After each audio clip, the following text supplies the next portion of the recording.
New Bike Day เรื่องดีๆจากโลกจักรยานโดยเอี่ยวศิวภาคเจียนวนาลีขอต้อนรับเข้าสู่ New Bike Day ครับผมเอี่ยวศิวภาคนะครับพอดแคสต์รายการตอนที่แล้วนะครับผมเล่าถึงThe Alternate Tour ของ Lachlan Morton นะครับเป็นนักปั่นของทีม EF Education Nippo นะครับที่ขี่จักรยานเท่าระยะทางของ Tour de France นะครับเพื่อเป็นทริปการกุศลนะครับแต่ว่าหารู้ไหมว่ามีคนที่กำลังทำทริปแบบนี้เช่นเดียวกันและกำลังทำที่ประเทศไทยด้วยนะครับนั่นก็คือคุณจอห์นจูเลียสจอห์นเบนเน็ตนะครับถ้าเกิดว่าอธิบายให้เข้าใจง่ายๆหรือถ้าเกิดเรียกในชื่อที่คนในวงการจักรยานรู้จักกันดีคือโค้ชเจเจนะครับจริงๆแล้วผมรู้จักกับจะเรียกว่ารู้จักก็ไม่ใช่เรียกว่าติดตามเจเจมาตั้งนานแล้วนะครับตั้งแต่ที่เขาเริ่มทำเรื่อง bike fitting ที่ร้านชื่อ Velo Fabric นะครับแล้วก็เจเจเนี่ยก็ทำงานหลายด้านนะครับควบคู่กันมาทั้งเคยร่วมงานกับนิตยสาร Cycling Plus Thailand เคยทำเรื่องเกี่ยวกับโคชชิ่งต่างๆนะครับแล้วก็ล่าสุดเนี่ยเจเจก็ไปเปิดศูนย์ที่เรียกว่า JJ Pro Performance Center ที่ภูเก็ตนะครับจริงๆแล้วก็เหมือนจะมียังมีเปิดที่แบงคอกด้วยนะครับที่กรุงเทพด้วยแต่ว่าก็จะเบสอยู่ที่ภูเก็ตนะครับเจเจตอนนี้กำลังทำทริปที่เป็นการขี่จักรยานในระยะเท่ากับ Tour de France นะครับก็คือประมาณ 3,400 กิโลเมตรนะครับถามว่าทำไปทำไมเขาต้องการที่จะขี่เป็นเหมือน charity ride นะครับเพื่อสร้าง awareness ระดมทุนเข้าสู่โครงการชื่อว่าวันภูเก็ตนะครับก็เป็นการบริจาคเงินเพื่อให้กับผู้ยากไร้ในจังหวัดภูเก็ตที่ได้รับผลกระทบจากโควิด -19 นะครับก็จริงๆแล้วผมรู้สึกว่าสิ่งนี้มันเป็นเรื่องที่ดีแล้วอีกข้อหนึ่งก็คือในช่วงที่สถานการณ์โควิดมันเริ่มแย่ลงเนี่ยเราก็อยากจะรู้เกี่ยวกับสถานการณ์จริงว่ามันเกิดอะไรขึ้นในโลกของจักรยานในมุมมองของนักปั่นจักรยานคนหนึ่งที่อยากจะทำอะไรดีๆเพื่อสังคมนะครับวันนี้ก็เลยมาคุยกับโค้ชเจเจกันนะครับ so thank you for coming to our podcast JJ great to meet you You're welcome and thank you for inviting me เนื่องจากว่าเทปนี้อาจจะขอสัมภาษณ์เป็นภาษาอังกฤษนะครับแต่ว่าก็จะพยายามทำให้มันง่ายนะครับผมก็so okay just as we said before recording that it's an incredible journey for you to have this charity ride and this is I think it's at stage 15 right yes officially today is a rest day in the real Tour de France but I actually missed Saturday because we had some technical issues with equipment so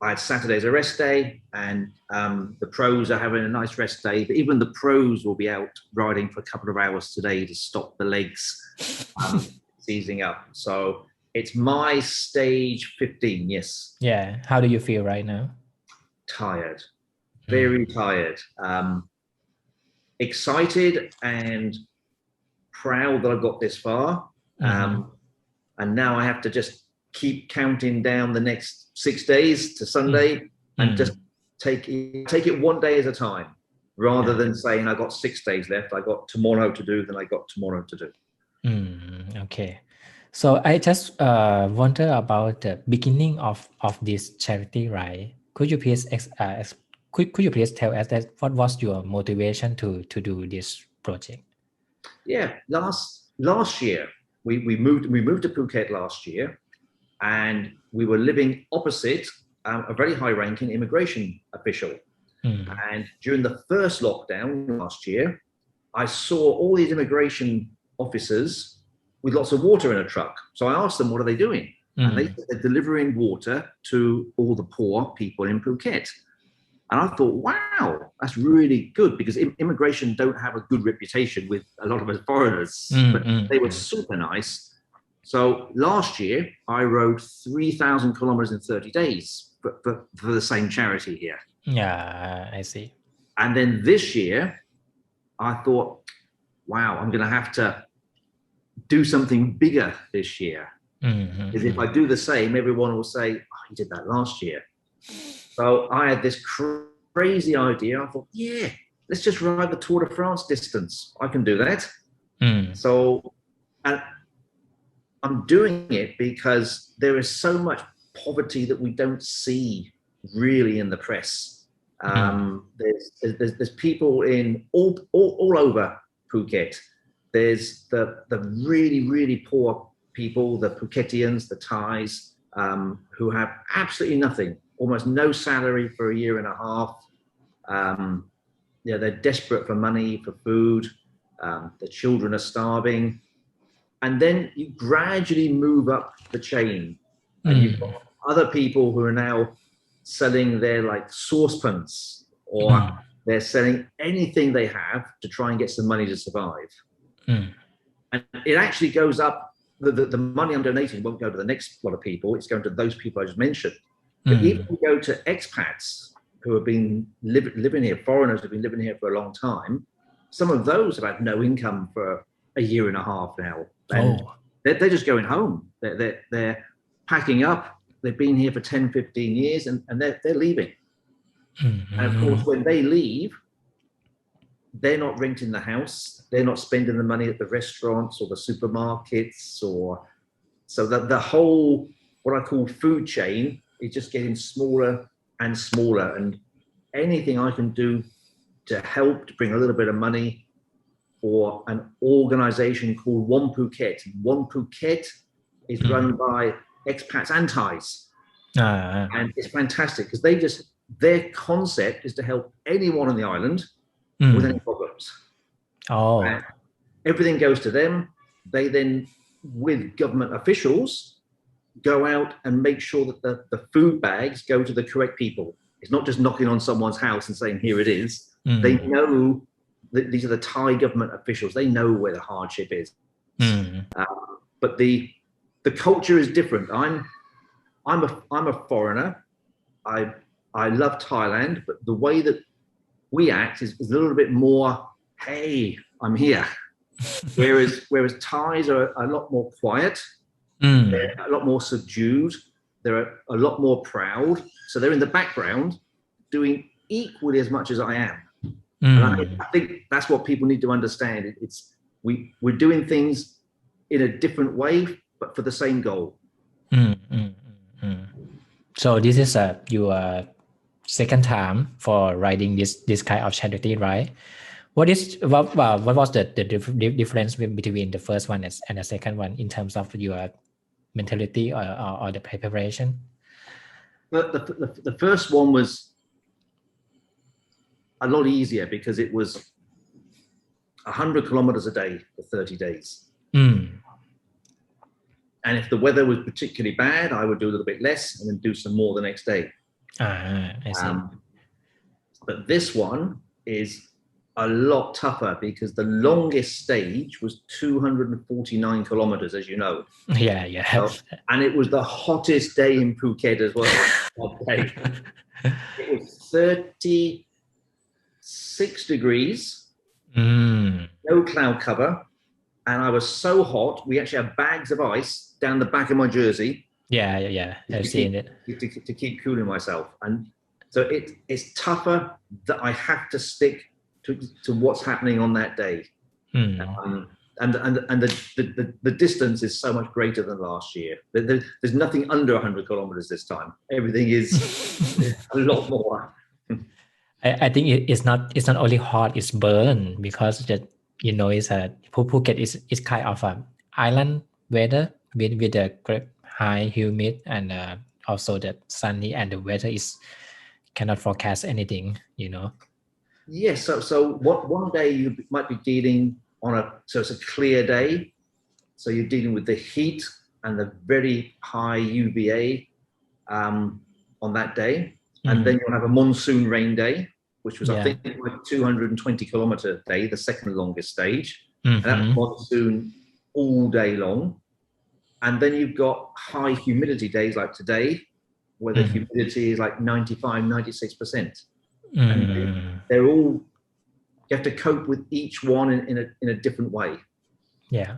I think one of the hardest thing for this project is the planning for the routes, because as everyone knows, Phuket is not so big, but you have to ride for about 3,400 kilometers. In Phuket, it is not so big.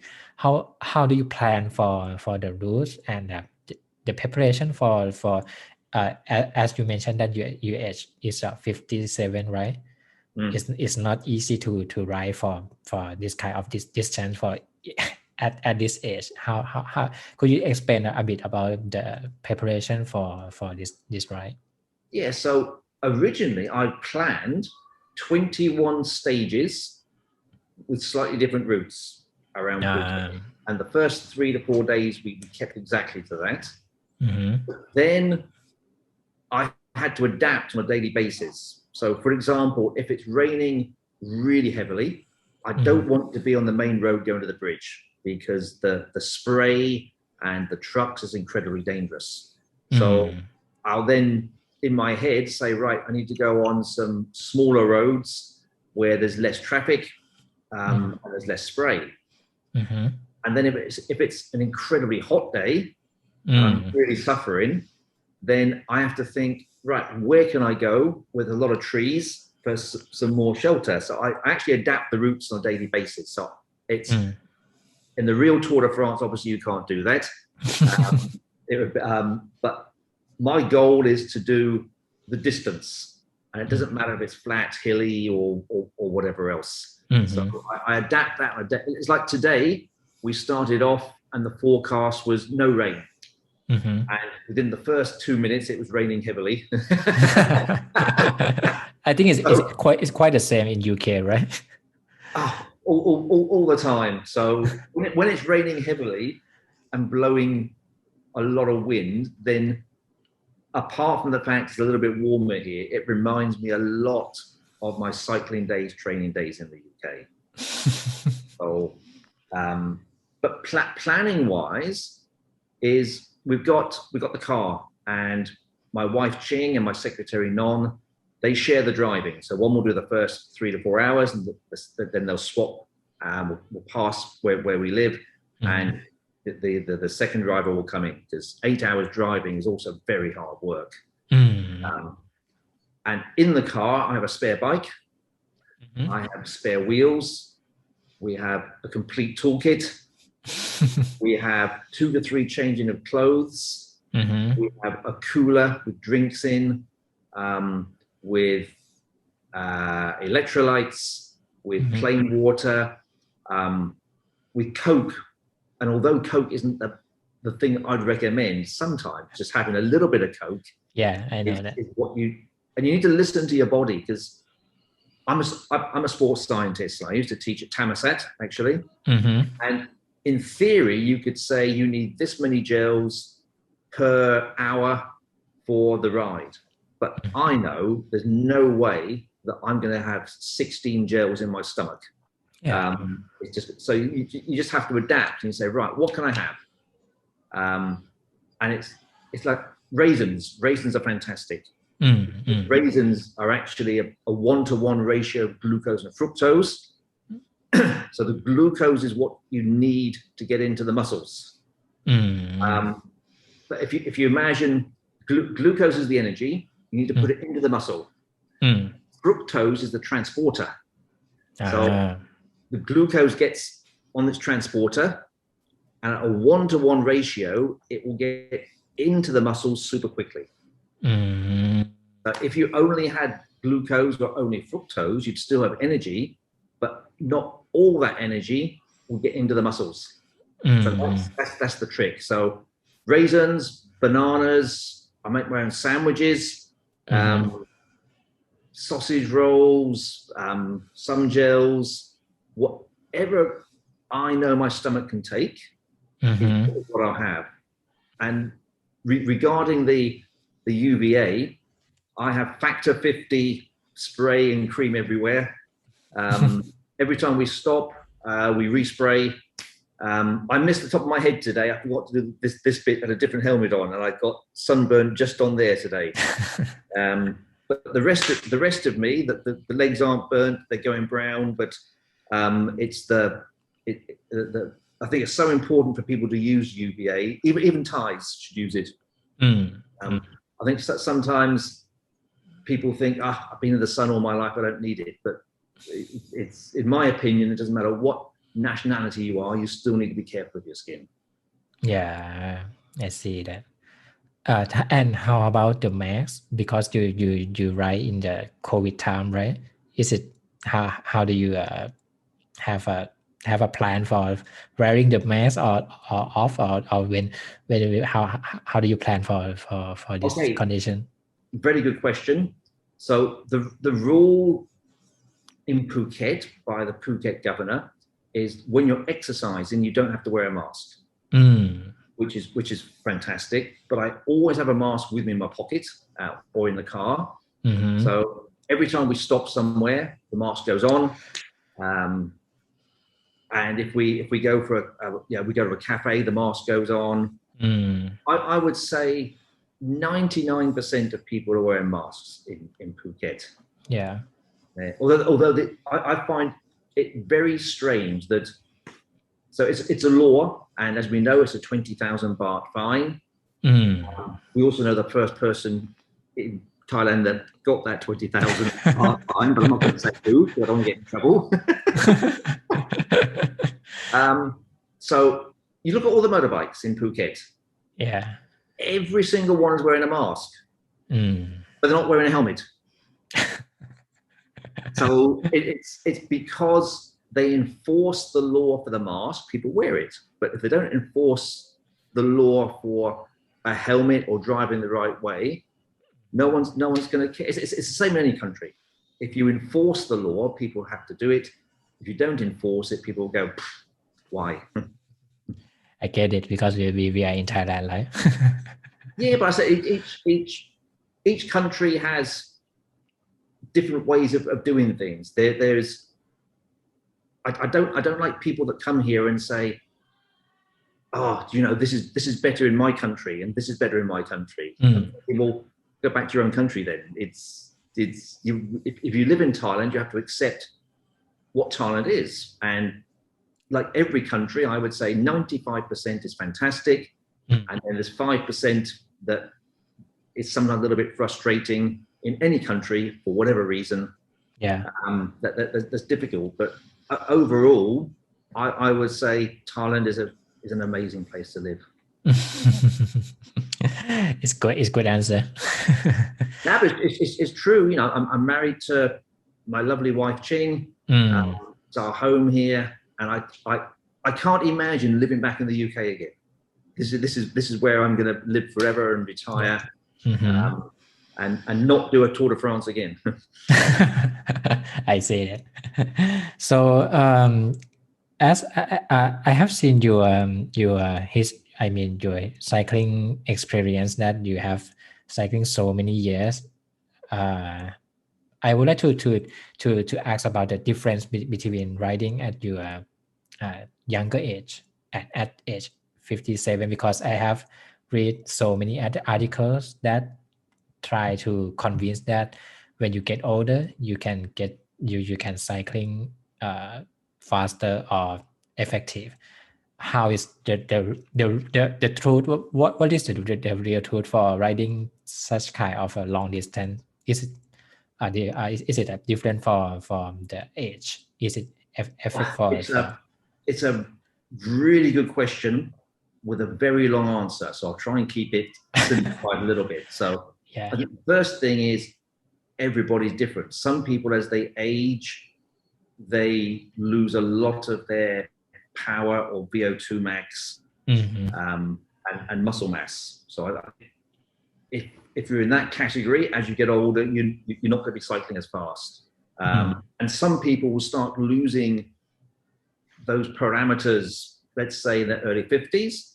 Other people might be early 60s. So I'm fortunate that I've still got good muscle mass, I've still got good VO2, and my FTP is still about 290, 300 watts. So I'm still there or thereabouts. But part of that is because I've always kept fit.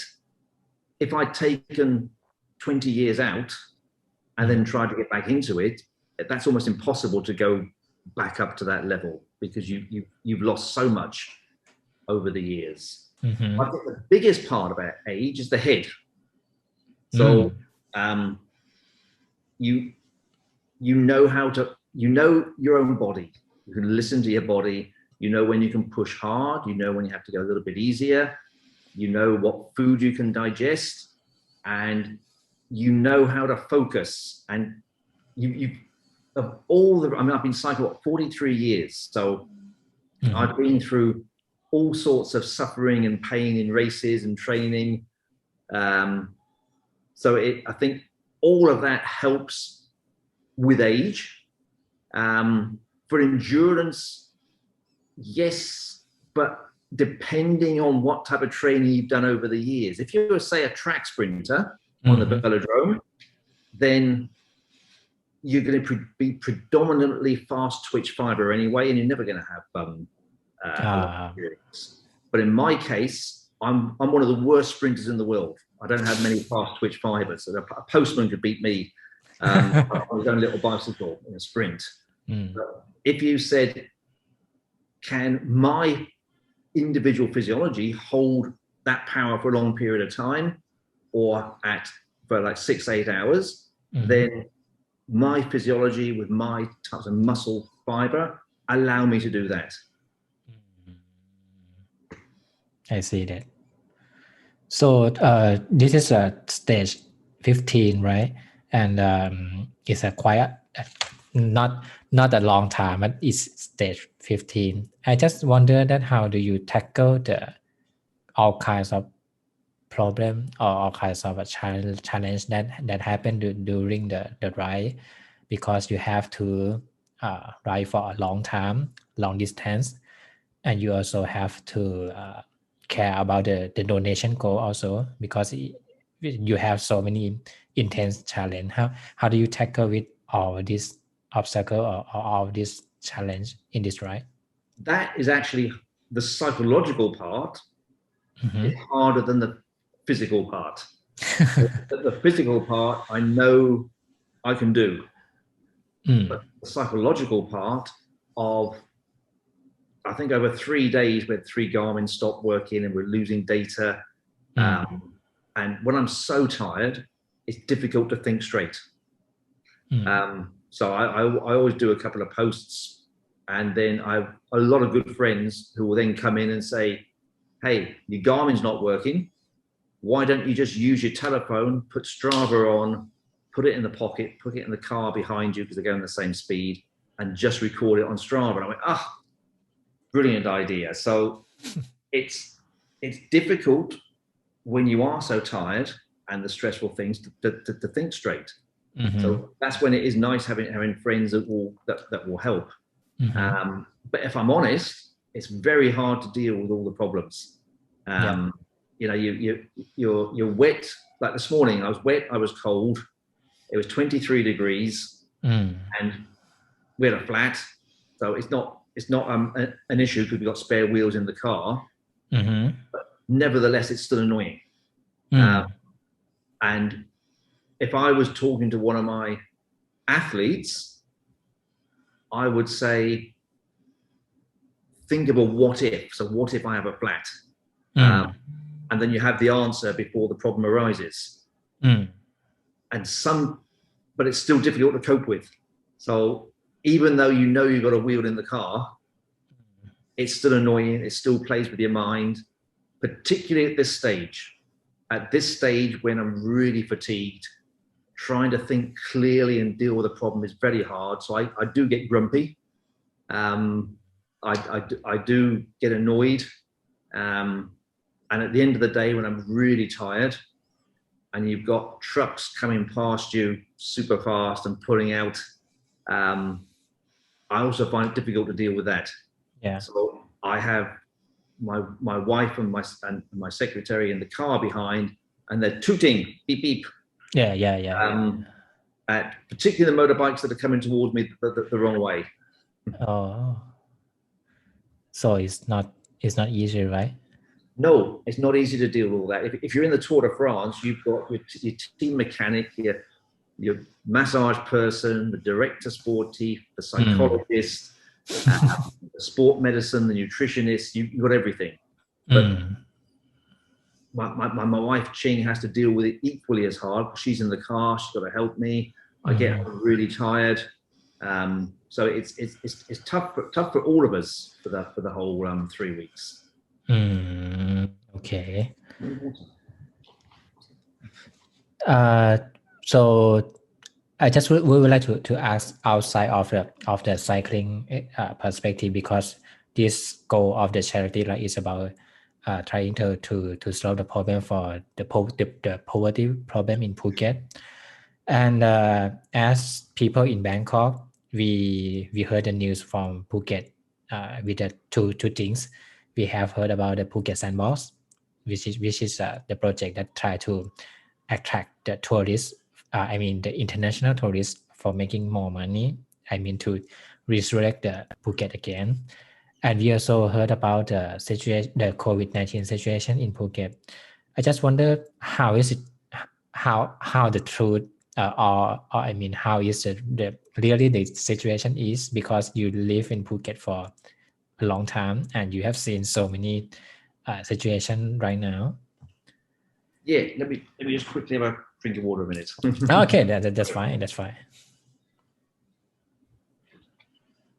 So if we start with the sandbox, we have to reopen somehow. So it's a good concept.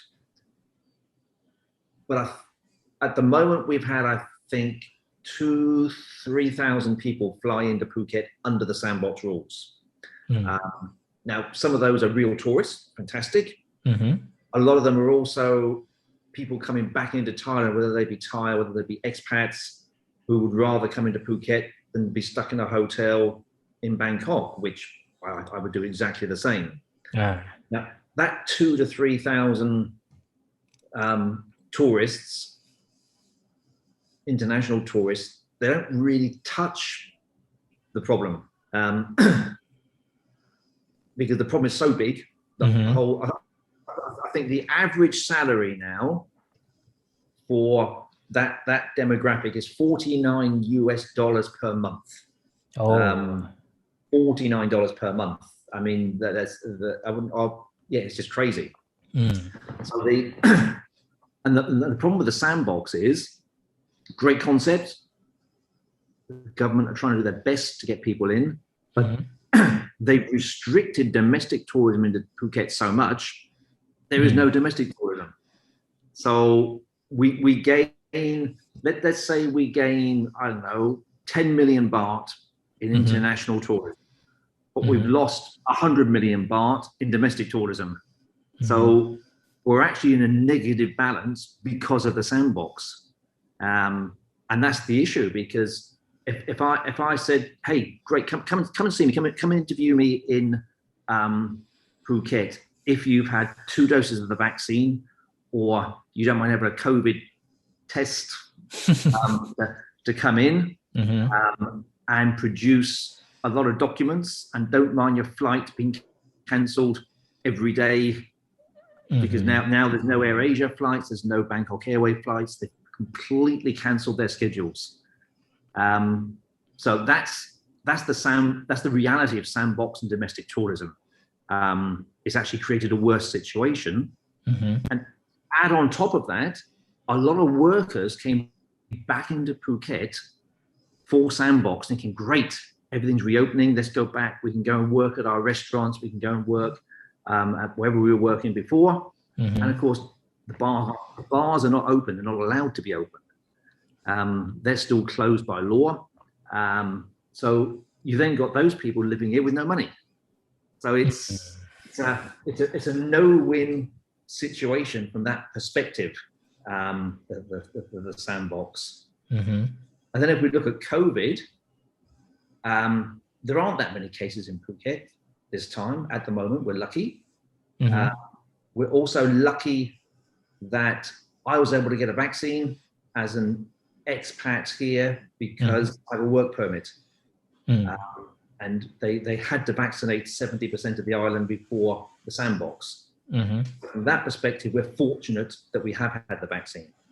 But I still can't go out of Phuket across the bridge without permission from immigration. Oh. So when I get to the bridge, they would say to me, why do you want to leave? What's your reasoning? And then if they think you're allowed to go, they'll give you a stamp to go out and come back in again. So that's one of the reasons I'm doing all my rides in Phuket, because I can't go out to Phang Nga. See that. And how about your business? Because you just opened the JJ Pro's, performance center in Phuket. Yeah, business is very slow because we would normally have people that fly in from, say, Japan, Singapore, India for our services, and we'd have people come in from provinces, from Phang Nga, from Krabi, from Chiang Mai, from Bangkok. A lot of people would say, hey, great, we can go to Phuket for 2 to 3 days. We can go and have my physiology test, my bike fit, and have some fun with my family in Phuket. So the concept is good, but in reality, it's not happening. So we have virtually no one coming in at the moment. I see that. I just want to ask you honestly, because I think if I were you as the expat, I may think about leaving Thailand for a couple of months for have a vaccine, or just waiting for Thailand to getting better and come back. Is it happen in your mind? Maybe because in my mind, no, because this is, as I said, this is my home, and we're fortunate we've had the vaccine. But even without the vaccine, I would still stay here, because the situation isn't really better anywhere else. Yeah, if I went home to the UK, there's still restrictions and COVID cases going up. So in my case, never crossed my mind. But in a lot of expats cases, yes, they've said, let's go home and just see what happens in the next 6 months, year, 18 months, and then think about it, which you're getting families going home now because of that. They can't get the vaccine here. And a lot of companies have stopped paying for the education at private schools. So suddenly the expats are going, well, I can't afford to live here anymore. So they're leaving, which then means the international schools here are in less people, less money, less teachers, less gardeners. It's the effect is just growing and growing and growing at the moment. I see that. And how the cycling in Phuket was now? Well, I mean how the cycling in Phuket right now was, because it's COVID time. Is there many cyclists that ride every day as the normal days? If so, for the Phuketians and the expats that are based here, then they just ride as normal. Not in big groups like they used to.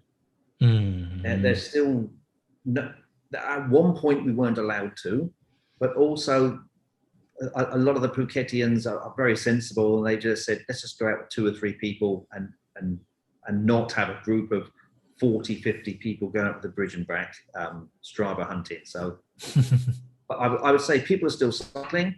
They're not buying new equipment because obviously it's affecting everyone. But the roads are, although the roads are still a little bit dangerous, they're less dangerous than when it's really busy here. I see that. So I think it's I have seen one of the posts that you have posted in your Facebook, that you say that why do you still write for someone you didn't know?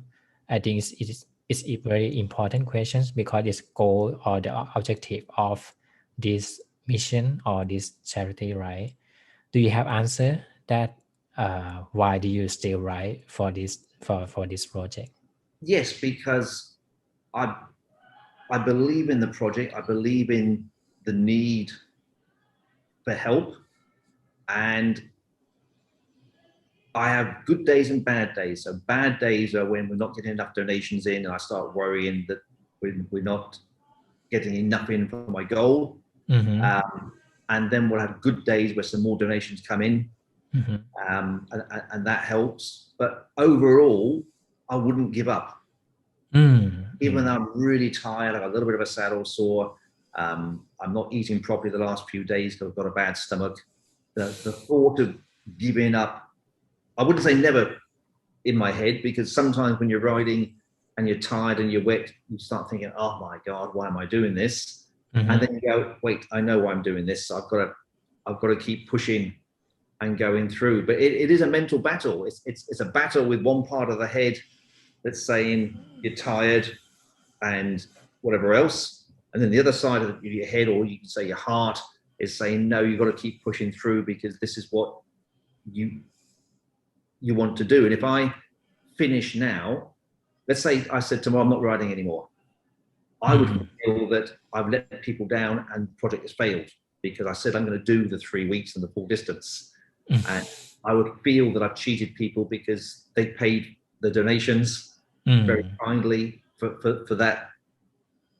Not for me, but for the poverty that's here. So I feel I have to finish it just to keep everything honest and above board. And how is the donation go right now? Is it okay? It's okay. We've raised more than last year, which is good. I think so far we've raised 150,000 bahts. The goal would be more, and I've got 1 week left. So I'm hoping the more that I suffer, the more pain and the more grumpy faces that they see of me riding, start to feel sorry. And they'll donate some more. I think a lot of people will donate when I'm finished. When it gets to the last day and they go, okay, he's done it. I know quite a few people that have said, when it's done, I'm going to give you £300 when it's done. So that'll be nice when it is finished. So if we could get to 250,000 bahts, I'd be super happy. I see that. And maybe this is the last question. I just wonder that what you have learned from this, right? Because when we see the news of someone try to create this kind of crazy challenge to ride for a long distance, I mean ultra distance ride, we have questions that why do they have to do it? And I just wonder about your learning, what you have learned for make this project happen.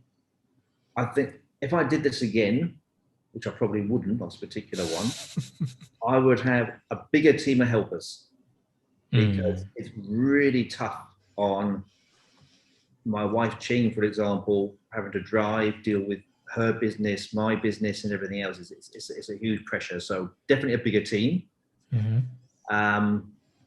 Preparation wise, I don't think I would do anything different. What we have in the car, I wouldn't do anything different. And I think the biggest thing I've learned is to know your own limits on a daily basis, because those limits change on a daily basis. So one day, you know, you can, the first day was my worst day. The first day, I had cramp, which I don't normally get cramp. And that's because my first day I was very nervous, very stressed, and I forgot to take certain things in my nutrition on my very first day. So I think what I learned from this is even though I've got 43 years of experience, sometimes you forget. And sometimes I think people think they look at a pro and they go, train like a pro, ride like a pro. And my philosophy is, why? You're not a pro. So how can you train like a pro and be a pro? The pros don't have any work. Well, no, let me rephrase that. They ride their bike, they eat, they sleep. That's all they do. And they're half my age, and they've been doing it all their lives. So know your own limits, I think, is the biggest thing that I still learning at 57, and to keep within those limits. So one day you say, I can push a bit harder. Another day you say, I've got to back off. And there's nothing wrong with stopping halfway through a ride in an air-conditioned cafe. It's doing what your body says you can or cannot do. And I have a beer every night. Doing this. It's a secret of your ride, right? Oh, it's part of it is enjoyment and relaxation. And again, I'm not a pro. I might be riding the Tour de France distance, but I'm not a pro. So you've got to have enjoyment. And I would say the biggest thing I would say to all cyclists, it doesn't matter which country, is you've got to enjoy it.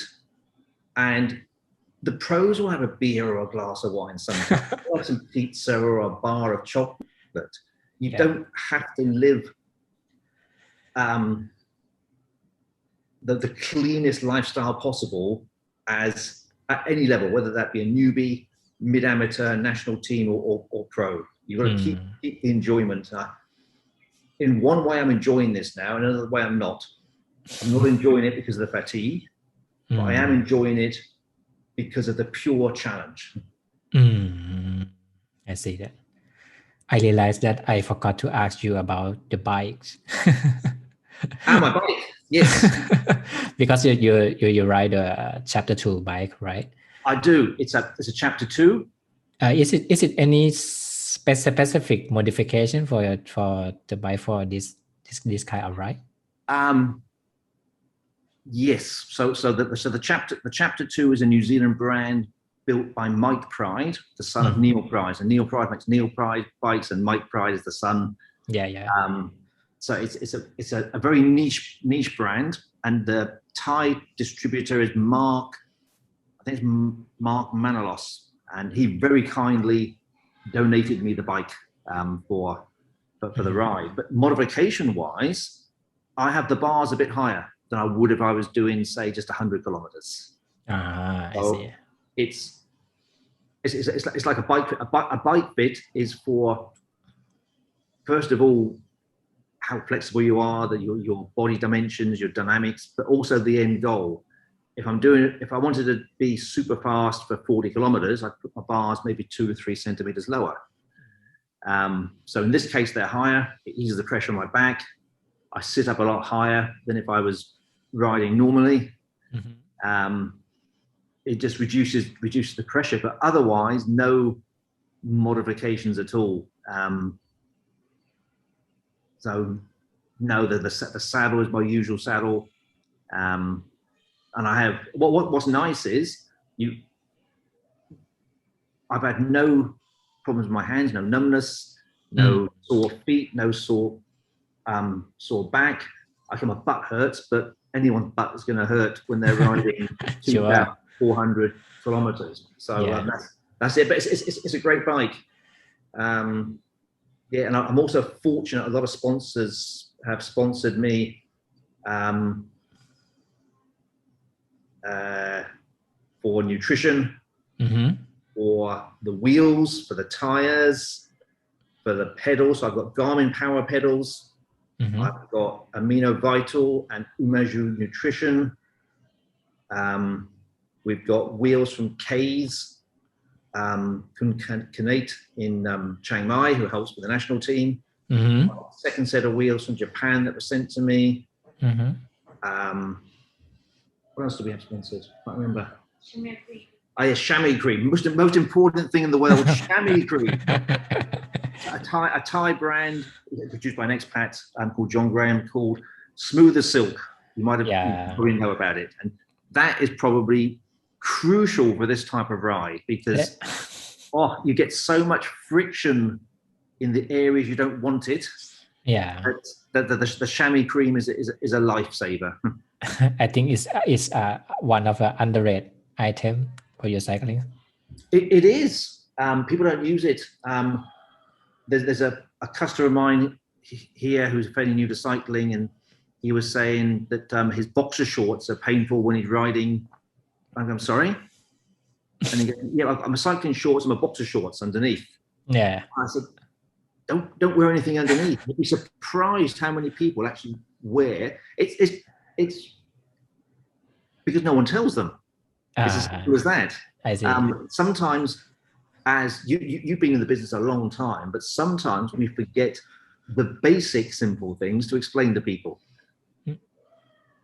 We just assume it because you've been cycling for a long time, and the same with me. I'd never think of saying to someone, "Don't wear underwear under your shorts." So yeah. I see that. So thank you again, JJ, for having this talk and spend your valuable time for us. And ขอบคุณท่านผู้ฟัง New My Day ตอนนี้ด้วยนะครับก็หวังว่าเทปนี้น่าจะเป็นแรงบันดาลใจในการปั่นจักรยานสำหรับคนอื่นๆต่อไปนะครับถ้าเกิดว่าสนใจทริป Charity Ride ของ JJ นะครับก็สามารถเข้าไปดูได้ในเพจ JJ Pro Performance Center Phuket /Bangkok นะครับเดี๋ยวตอนที่โพสต์PR ตัว podcast รายการนี้ก็จะมีแนบลิงก์ไปให้ด้วยนะครับถ้าสนใจก็สามารถบริจาคเงินให้กับโครงการชื่อวันภูเก็ตได้นะครับวันนี้ต้องขอบคุณ JJ มากนะครับ Thank you again for have this kind talk to you. You're welcome. ขอบคุณครับ Yeah, okay. แล้วพบกับ New By Day ตอนต่อไปได้ในอาทิตย์หน้านะครับสวัสดีครับ